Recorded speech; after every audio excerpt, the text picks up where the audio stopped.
Hey, Chris. It's Audra Keeler. Hope everybody's well. My mic was off. Let's try that again. Anyway, we've got a very special guest tonight. We're still waiting for him to come in, but tonight we are going to be speaking with Colin Browen of the Paranormal Files, and he is both the... oh, he's right here. Let me add him in. 1 second. And here he comes. Oh, hi, Colin. How you doing, Colin? Hey, how's it going, guys? Going well. So I was just telling our audience that we had a very special guest tonight, and that guest was you, Colin Browen of the Paranormal Files. He is both the host, the producer, the director, and everything in between, and we know exactly how that goes. But welcome to the show, Colin. How's it going, guys? Sorry I'm in my car. I had a lot of stuff to do today, and I'll be driving home a little bit into this live stream, but I'm conscious here. I'm going to be chatting. Well, definitely be careful with that one. Yeah, no, of course. I'm a drive and talk master. I get phone calls constantly every day, and I'm driving a lot of the day when you're going to locations and everything. So that's awesome. Colin, let me introduce you to Chris and Audra, who are the other two members of our Entity Voices team. How are you? How you doing, bud? how's it going, guys? Good. Nice to meet you. Nice to meet you. Nice to meet you guys, too. Where are you guys at right now? Arizona? Yeah, Correct. we're in Phoenix. How about you? I am in Austin. It's a beautiful night here. Wow. Wow. Yep. Yeah, Pretty rainy all day, but good nonetheless. Yeah. Very cool. Very cool. Well, Colin, I know that you have been to hundreds of haunted locations, including our hospital that we run down in Ajo, Arizona. How long have you been doing the Paranormal Files now? Well, the channel I started back in 2015. That was the beginning of the video series, but before that I was investigating for years before I decided to actually start filming them. The first episode of my show was filmed at my high school back when I would have been 17 when we filmed it. And that all started because my house was haunted. We built a house and it ended up being active, and I would tell people at school, you know, I'm living in this haunted house. It's kind of spooky, and I got this reputation as the ghost guy in my high school. And the newspaper invited me out and said, would you like to come down for a ghost hunt in the basement for a Halloween edition of the newspaper? And I said, you know, what could go wrong? Awesome. We went down, ended up having so much activity that very first time that I was kind of, you know, angry that I didn't bring my camera. So we went back a second time, brought the camera. We had so many things happen. I ended up going back and interviewing janitors. I started to research the haunting of the school, and the more I dug into it with the principal, the more I found out about all these janitors that had quit over the years because of the activity. We had people come in to do interviews. They would not go into certain rooms. They were like visibly shaking and sweating because they were so afraid. And premiered that episode at the school. We sold out both showings. It was just an absolutely amazing night. We were on like the local news and the front page of the newspaper in my hometown. And from that point on, just started investigating and filming it, and now I'm here. It's amazing. It's been a long ride, but a good one. Yeah, Nice. That's awesome. You know what? And on that subject, I think we have a clip from that investigation at the high school where you walked in and made a statement. I think you said we're back or something like that, and you get a very pronounced response. So let me play that for our audience. So hold on 1 second. Let me play this. Here it comes right now. We're back. Don't move around. Holy f***. Oh my god. What? Did you hear that? I heard like a Wow. It just went. For the first time that night, we had just heard a deep male voice responding to my question from across the empty room. We were horrified. Listen closely for the voice. We're back! Don't move around. Don't move around. Don't move around.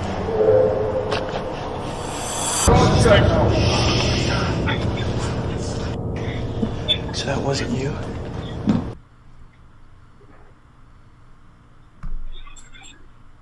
That was really cool. Pretty cool.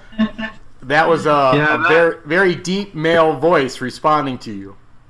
Yep, that was shocking to have that happen in my high school. Did not expect any of that activity that night, and we tried to debunk all of it so many times.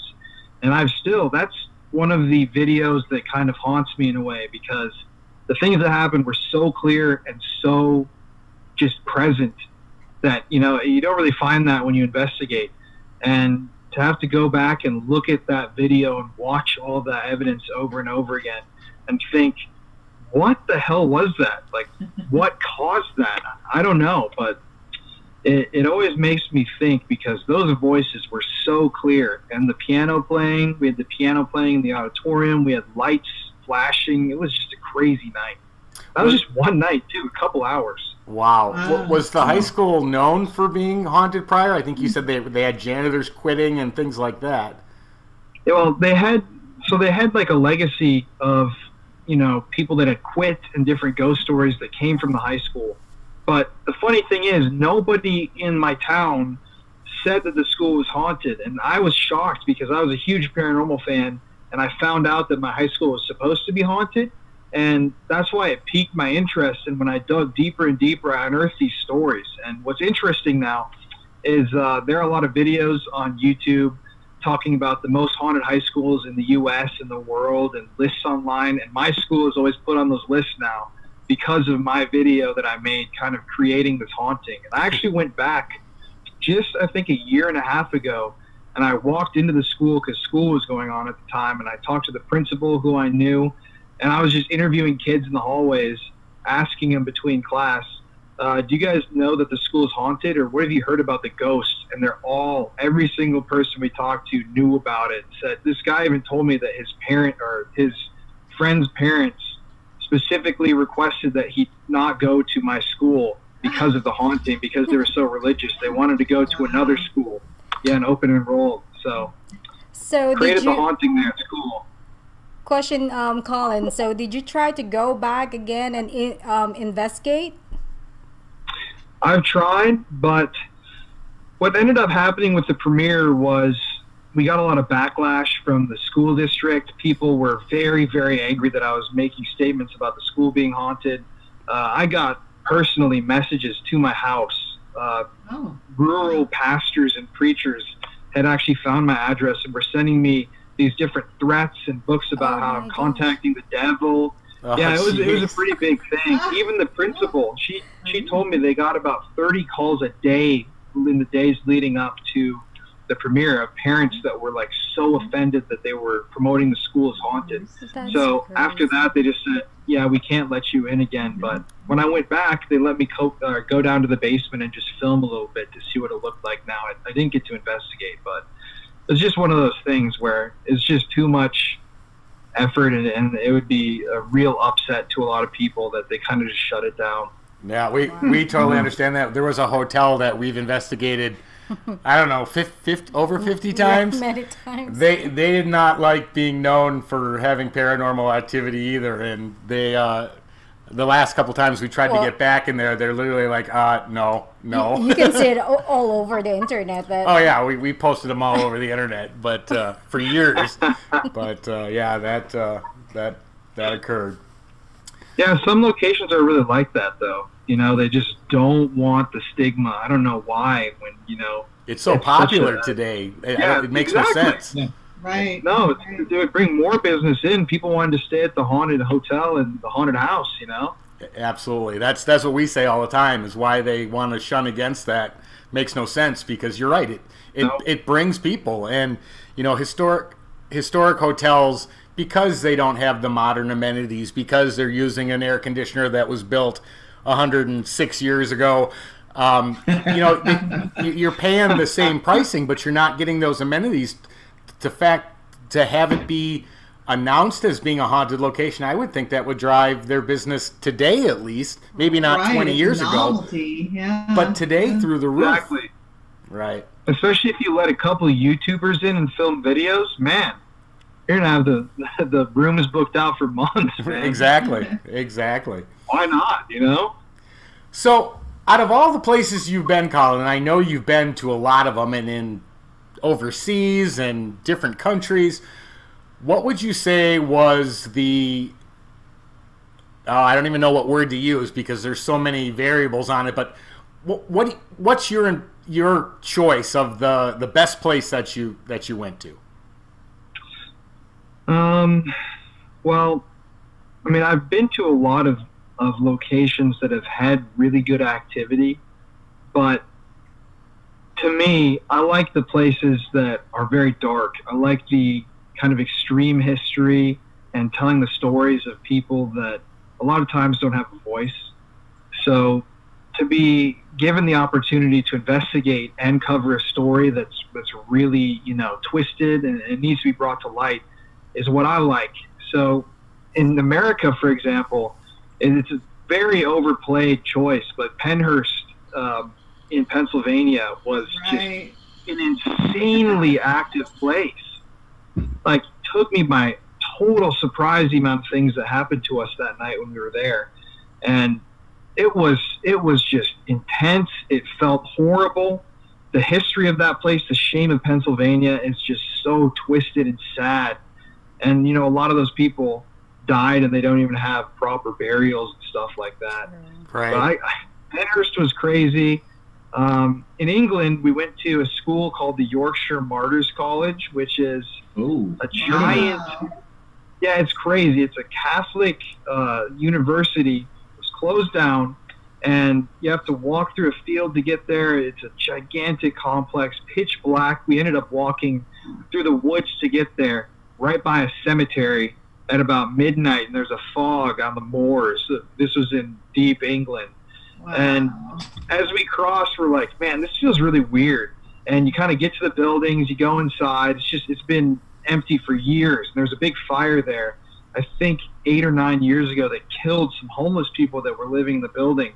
So you've got these previous deaths that had happened, which led to the shutdown of the college, and then these people that were living in the building that died, you know, unfortunate deaths because of this fire. But you get in there, and it's like you're in Insidious or The Conjuring. Like, every wall is just caked with black ash. It's dripping down from the ceiling. It's a huge building with underground tunnels. And from the moment that we walked into this place, there was just footsteps above us, on the floor above us. I'm talking like we were in there 2 minutes and we were hearing this stuff. Something being dragged across the floor above us. We're all like freaked out. Like, man, is there someone in this building with us? Like, no, of course not. And we got, so there's a pool area in this complex, in the school. We get to the pool area, we're just talking, we're sitting there for like 30, 35 minutes. It's completely silent. And we turn the lights off, and we start asking for something to come out. Within 4 or 5 minutes of us asking this door in the hallway that we had just walked through literally starts slamming shut by itself and opening. It's like, boom, boom, wow, boom. Yeah, and it's on camera. It's extremely loud. All of us are looking at each other like, oh my God, dude, are we about to get like attacked by some crazy person in here, or what's going on? Because, you know, you don't expect that to be paranormal when it's so loud. It's usually something else. But we tried our hardest to debunk this, and it was like it happened 30, 40 times in about 5 minutes. Wow. Yeah, the moment we walked over, just completely gone. It was one of the craziest things. Totally just in the middle of nowhere in England, just a random school with no real big, you know, history of death and destruction. It was a very active place. I don't know why. Yeah, you know, sometimes those the ones that you're not sure what you're going to run into are the most exciting, because you go into a place that you think may not have any activity at all, and then you're just blown away by what you encounter. So that's cool. Yeah, I know. We watched one of his YouTube, I think with your father. I don't know if that's overseas. And remember, there's some cars like they park outside. I don't know, and something yeah, like I remember that they threw fireworks. Is or that something. a fireworks or a kind of like a gun? You guys thought maybe it was gunshots. It sounded like an M80, but yeah, they were shooting. I don't. That's not the place you were talking about, though, right? Nope, that's. So I think you're talking about the sanitarium outside of Athens, on top of a mountain. That place was. Yep, that was it. Oh my god! And then your dad was trying to find something to just in case if there's somebody tried to. Well, yeah, because you actually had people outside that you didn't know what they were going to do, but. He just grabbed a big piece of wood. He was ready to clonk someone on the head. So, back to what you said about Pennhurst. Was that the one with the underground tunnels? Does Pennhurst have underground tunnels? Is that the clip? Because I have another clip that I'd like to play for our audience where you were hearing the screams in the underground tunnel? Okay. Yep, that was to preface this was the very end of the night. And right when we got to Pennhurst and we got to the building that we were going to begin the investigation, and we're sitting there with the security guy who was with us. His name's Justin, great guy. And we're in the building like 3-4 minutes at this point. And I just asked, okay, if anybody's here, we're going to start this investigation. Feel free to enter the room and come sit with us. And I've never had this happen ever once on a ghost hunt or in real life. But there were a ton of frogs that night just croaking so loudly, like easily 200, 300 in this massive pond outside this building. Right when I said that, every single frog stopped croaking and it got dead silent. And it's on camera too. It just goes from rah, rah, rah, rah, to just quiet. And we're all looking at each other like, holy shit, man, something's about to happen. And that led to this, which is the screams in the tunnel, which still, to me, is one of the most shocking moments that I've ever experienced paranormal-wise. It's just eerie. So cool. All right, let me play that real quick for our audience. Here is that clip. Awesome. This is your last chance to communicate with us.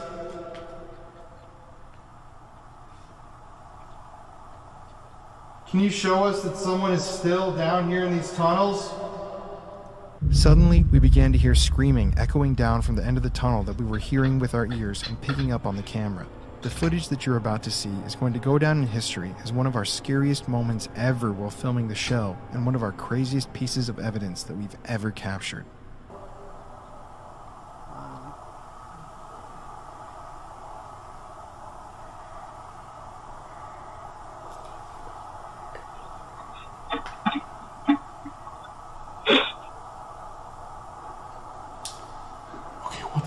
I have no idea. That's actually a little too much for me. Can we go? No. No, that was like very scary.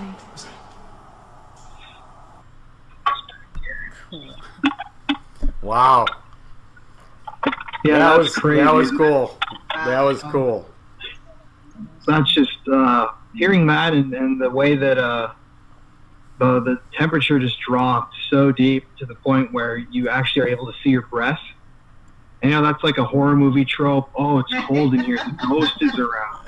But it really happened, and I was like, oh, Jesus, man. What else could possibly happen to make this spookier? It was insane, and the screams are so clear on there. We tried to debunk this for hours, me and even the security guy there, and he had never heard an animal that sounded like that. He could not point us towards anything. He'd worked there 7 years, so just one of those weird things where in my videos I personally always like to just put the text on the bottom of the screen saying unexplainable this, unexplainable that. Right. I don't ever say ghosts screaming in the hall or like dead children frolicking in the grass. It's the opposite. I want the audience. You watch it, you make up your mind about what you think it is. I'm not here to preach to you about what we're capturing and what's real, what's not, what to believe in. I'm just a dude that likes to go do this. So that's a big thing I like to hit. Is just, yeah, I know you guys are. You have to be if you're doing this stuff. You have to be open-minded. Yeah, exactly. Well, what's your favorite piece of equipment you use? Just really curious. Well, I investigate a lot with my dad, and we always get into these arguments over the Kinect because I like the Kinect, and it's an interesting device. I'm the type of person that I like more practical things, like just physically being there and experiencing the emotions, looking for poltergeist and kind of physical activity. But he loves the gadgets. So we've gotten into these arguments about like every little stick figure that it picks up, he thinks it's a ghost. And I'm like, Dad, we got to think about this for a second. And we literally have to stop filming because we both get so heated over like the validity of the Kinect. But it is an interesting device because, well, I was kind of like joking around with it in North Dakota. It was in May. We actually investigated Fort Abraham Lincoln, which is crazy active property. Once again, a situation where I had no idea this place would be so active with so many things.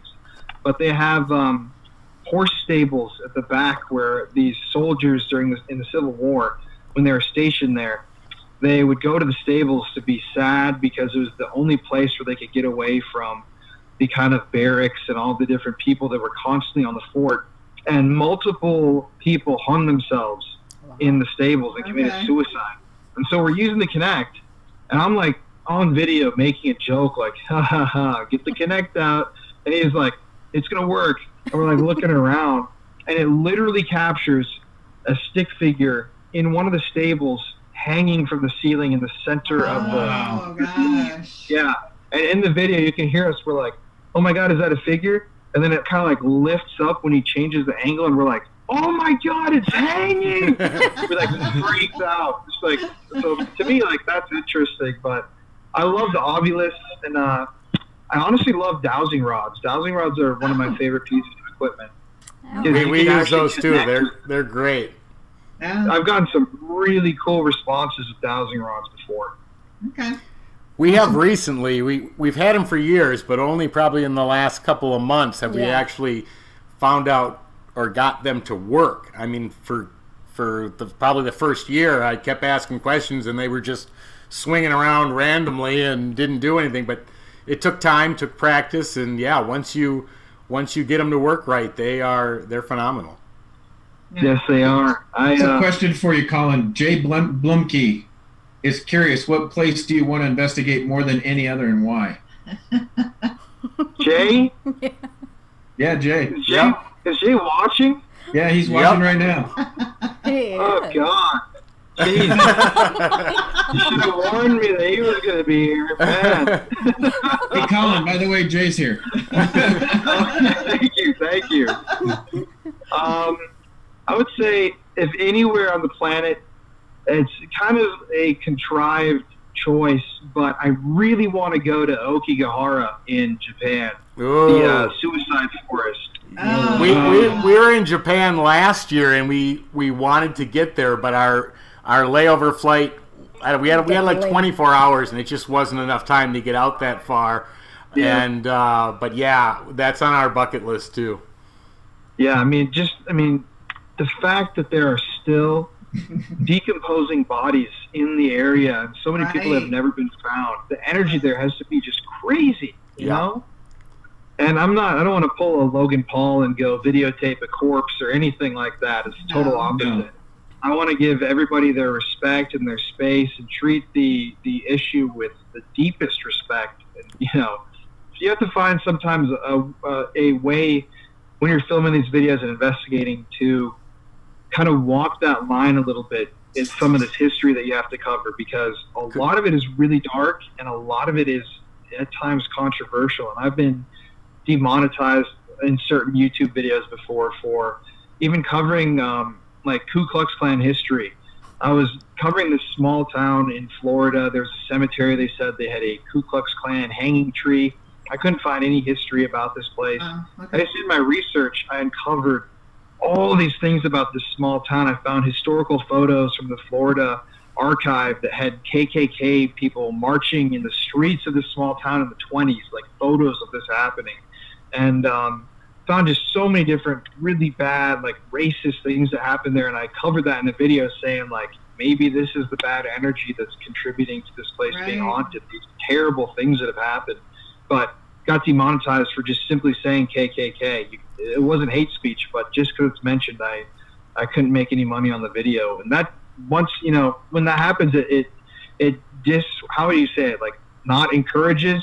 It doesn't encourage people to, you know, go out to cover this history, because if you can't get monetized and you're a creator, there's no incentive. You're not paying your bills. Very true. And that political balance is always difficult, especially when you're doing paranormal stuff, because let's face it, there's usually death, there's usually political references that, you know, you don't know whether to cover or cover in depth, or so I could not agree with you more. It's a challenge when you're covering something from past history, and especially today. I mean, it's blown up today so far beyond normal that I don't even know how to describe it. But even back when you did that one, yeah, I'm sure you probably still ran into that, and that is a challenge every day when you're putting something together, what to cover and what not, to stay away from those pitfalls. Mm-hmm. And I'm the type of person that my whole goal with the channel is, I love the paranormal and I love investigating, but I, at the end of the day, really care about history. And especially in America, we have covered up so many things that have happened in this country and just refuse to acknowledge them. And we're doing better now with all of the, you know, protests and the discussions that are happening now in our country about even just Confederate monuments. But covering some of this stuff, people don't want to hear about it. And there are still people that would rather not know about these things than actually acknowledge that they happened. Like what we did to the Native American people, the American Indians, is just incredibly just messed up and disgusting, and we don't talk about it in schools. I was raised in South Dakota, a lot of close ties in my family to Lakota Sioux individuals, and my dad was the best man at a Lakota Sioux wedding. So it's just crazy to dig into history and actually learn about some of the shit that we've done. And we just don't talk about it. There's no memorials, really, no monuments. Especially I get on the issue of like lynching memorials and stuff like that, since I live in the South now. Just, you go to all these lynching trees, and I've been to a lot of hanging trees just filming the show, because they're always in these small towns. There's no plaque, there's no memorial, there's no anything to these people who died here. And there are plenty of memorials and historical markers to all sorts of just stupid little things, like, oh, this was Dr. Ellis's pharmacy in 1903. But when you have like 10 people that were lynched on a tree, you're not even going to memorialize that in any way to say, oh, we don't even know who these people were, but they died here. Like, it's just so messed up to me. The trees will be gone one day, but, you know, if you let the history die out with them, that history will be gone as well if we don't actually try to protect it, even if it's dark. You know? That's so true, and so sad. Like you said, there's so many circumstances that have just been swept under the rug, and you know, like you said, you don't hear about them in history class. They're not in any books, and that's a real shame. But I want to back up for 1 second for one of the things that I think Cherie mentioned, was that you did a lot of investigations with your dad, and we think that's really cool that you do that. So how? Well, actually, I'm going to play this clip first, because this is a clip of, I think, you and your girlfriend and your dad in Josh's room, and the door that your dad was trying to shut. So let me play that for our audience real quick. I think they'll get a kick out of this and some excitement. So here's that clip. Holy shit! It's a boy. That's great footage. It's a boy. It's birth. Thanks, Josh. Josh, let's close this. Josh, sorry, buddy. Keep you safe. Okay, here, let's test it out. Oh! Shut the fuck up. That did not just happen. Did you just shut that? You just saw me click it shut. Dude, I heard it unlock too. It went. Can we go? Yes. Please. Okay, here, let's test it out. Oh! Okay. See if it does it again. That is clicked in there. Okay. Let's go. Holy crap. Alright. Thanks, Josh. Holy shit. Okay, here, let me go out first. Well, thanks, Colin. Shut the f up, dude! Shut the f up! There he is again! Oh shit, okay, we gotta go. I don't want to leave. Hold up. What do you mean? Josh? Can you use your voice and talk to us? Or move the door? Did you appreciate that? Right there. I'm gonna throw up. Can you shut the door or use your voice, buddy? Sorry. Oh, dude, I heard something just now. Did you, Peyton? Wow, that door just did not want to stay shut, did it? Nope. We tried to keep it shut, but it would not stay shut. No, I think something in that room was calling you back in. At that point in the episode, we literally were just trying to close the door and leave to go home, which is why it was like kind of annoying that happened multiple times and freaky because we were literally just locking the doors like the owners requested. And the door opened up twice in front of us. And, yeah, when we had to go back and turn all the lights off, it was definitely kind of creepy to have to do that alone at 3 a.m. when you just had that happen. That's pretty cool. Yeah, that's very cool. Mm-hmm. All right, so I'm going to play one of the clips. I just noticed, and I don't know why it said this, but it said we've got about 10 minutes left. I don't know why. But Chris, out of the 3 clips that you took off Colin's reel, which one do you want me to play next? You know what? I've got to do this one. The Salem hanging tree. Such a bucket list for me. All right. That is an awesome EVP. It really is amazing. So, a little preface about this as well. Wow. So, my family just went to Martha's Vineyard on a vacation. They really wanted to go, took us on a trip. And Peyton and I have broken up, by the way, a couple months ago, so I'm single now. Oh, sorry to hear that. Sorry. No, it's okay. Wasn't her cup of tea. She didn't like the ghosts, so that happens. I wish her nothing but the best on her own thing, but that's why I've been filming a lot more with my dad and other special guests. But regardless, when we went to Martha's Vineyard, I really wanted to kind of do a Salem witch episode, but there's really nowhere to investigate because most of the buildings in Salem are, repurposed. But we got the 2, best locations you could possibly get to. The Joshua Ward House, which is a place that has scared me ever since I was 3 years old on a ghost tour in Salem. And I remember feeling just evil emanating from this house before they turned it into a hotel. Wow. And that's another episode that's one of our top episodes. And at the hanging tree, this is literally, it looks like a nice little park, but this tree is behind a Walgreens, just in the middle of nowhere in Salem, just off in the suburb. And yeah, it's the rock, I should say. It's not the tree. But you can tell it's the rock. They've analyzed all these different things. And I crawled up there at night by myself, just filming. And I didn't hear this EVP in person. I was actually on another trip editing a video, or editing this video, preparing to go film for the night.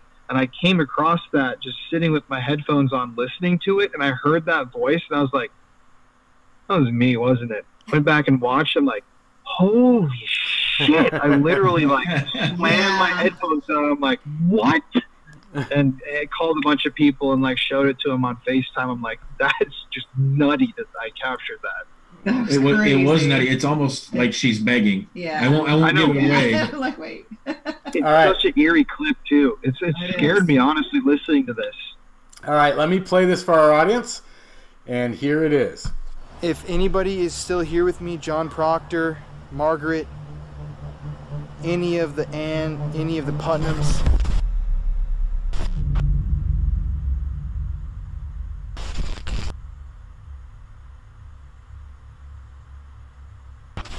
Can you please use your voice to talk to me?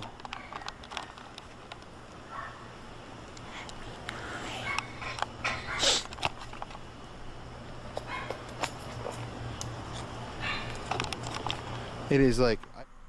Wow, that was so clear. You have you have a long hair there. Oh, yeah. getting back to that point, before I cut my hair, that was only, there's still 7 or 8 months of growth after that. It was down here. Yeah, well, when him and his father were in the hospital, his hair was past his shoulder. Like, yep. Wow. I got it cut like a week after we were in Arizona, actually. Wow. You know, that brings up a good question, though. What's the scariest thing you've run into, besides maybe the bats in the Aho hospital? those literally scared the shit out of me, to the point where my dad and I were locked in a room because his biggest fear is bats. I also don't necessarily really like bats. They're cute, but I'm not like, oh, I love bats. Let them fly right at me in the darkness. I hate that. But I think, just a couple months ago in Ohio, my dad got scratched on the neck at Shawshank, or not Shawshank, at the Ohio State Reformatory where they filmed Shawshank. Yep. Okay. And that was just eerie because these scratches appeared when we weren't filming at the very end of the night, raised welts on his neck, went away within 15 minutes, completely like blank neck. They just came and faded away, and we filmed it. It's just crazy. Wow. But I mean, to me, I am not afraid of ghosts. I'm not afraid of demons, spirits, energy. I've never felt afraid of that stuff. Maybe anxious, but the scary stuff is people. I have run into some very dangerous people. That is so true, Colin, and we've experienced the same thing. There's nothing scarier above and beyond anything in the paranormal than running into people when you're in an abandoned or isolated location. My God. Yep. I've been chased out of places by people in England, chased down the road by a creepy guy that was in the woods at 2 a.m. that we had no idea who he was. I've been chased out of a building in Texas that I didn't even know was owned by anybody. It was an old school, literally in the middle of nowhere, not even in a town. I was just looking around, and a guy chased me in a shotgun. He cocked it. He claimed he was going to shoot us, my friend and I. Chased us down the highway in his pickup for just looking at the school. Like, that was definitely just the biggest rush possibly have. Like, literally a guy with a shotgun chasing you down the highway. I'm like, wow, that's insane. It's creepy. But paranormal activity wise, I really think we were at Yorktown Hospital in Texas a number of times. I got scratched there. We had a glass jar get thrown off of a shelf one time and just shatter into the wall. We've had the door was opening there and shutting on camera. I have I think also, I mean, just to go back to kind of the places and the eeriness of the activity at them, in Greece, my dad and I don't know if you guys saw this episode, but we went to the Cave of Develis, which is an ancient cave where the cult of Pan started. There's an old abandoned church from the Byzantine era inside of this cave. If you get there, you go up a mountain. There's no town or city on the mountain. It's just black. Then you get off of the highway, and you go onto a small dirt road. You've got about 2 feet of clearance on either side of your car, and then literally on one side a 4,000 foot drop off. I did see that one. That was awesome. I remember that. That was crazy. And just what people don't understand just watching videos online is that there's a lot of travel that goes into this. Oh yes. And we were talking about and sketchy travel too. Like, some of the places that you have to go to are just like, oh my God, man, like, we're really gonna drive up this mountain and then go 30 minutes down a gravel road, park the car, walk alone through a Greek forest to this ancient cave that's like hundreds of feet tall with an abandoned church. Like, no one would really do that if they're sane. I like to consider myself a little freaking loopy, you know what I mean? Like, you have to be a bit off your rocker to want to do this shit for a living. And here I am. You're okay with the F-bomb, Colin. We never told anybody the show was G-rated. So. Okay, perfect. Thank you. Didn't mean to let that one slip out. And we understand the off the rocker comment because we're in the same boat. We're all doing this exact same thing. So we understand But that. I figured. Yeah. Oh. Well, sorry, people, if you can still hear me. It looks like our time ran out. Colin, thank you so much, and have a wonderful night.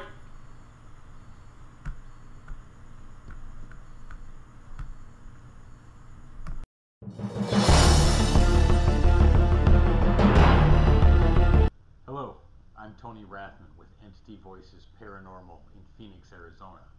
Wanted to let you know that the Copper Canyon Paranormal Research Center in Ajo, Arizona took a small break from our public investigations, which are 2 hours from 4:30 to 6:30 p.m.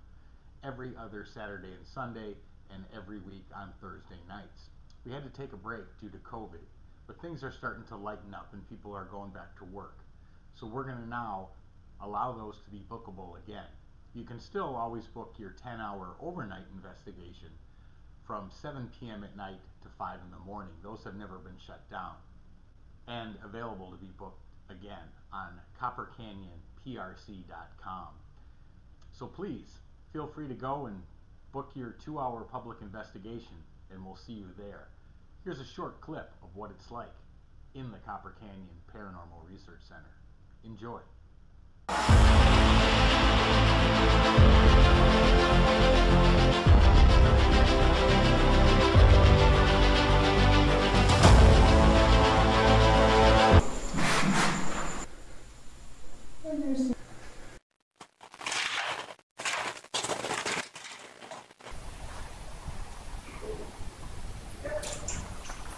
Oh, did you hear that? I did.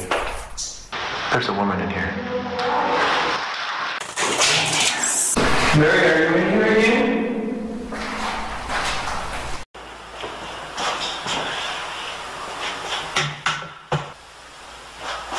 And this is a bathroom. There is a male talking. I can hear it. Are you in here?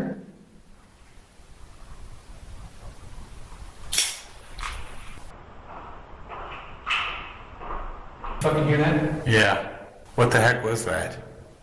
What the fuck was that? What the heck was that? You heard that too? Oh, absolutely. That was in here. It was outside. Who's in here? Hello? Oh my God, Chris, did you hear that? That wasn't you? No. Something's in here. I know something's in here.